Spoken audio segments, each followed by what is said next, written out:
Abraham, ஈசாக்கு, யாக்கோபு இந்த 3 பேர்களுக்கும் தேவன் என்ன வாக்கு தத்தத்தை கொடுத்தாரோ அந்த வாக்கு தத்தத்தை அவர்கள் மரணம் சம்பவிக்கும் வரையிலும் எல்லா வார்த்தையும் தேவன் நிறைவேற்றினார்.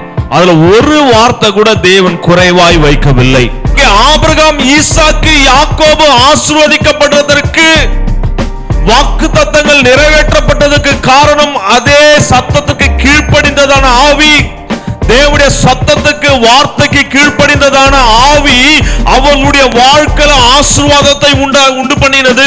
இங்கே ஆதாமுக்கு ஆசீர்வாதத்தை இழப்பதற்கு கீழ்ப்படியாமை ஆவி செயல்பட்டது.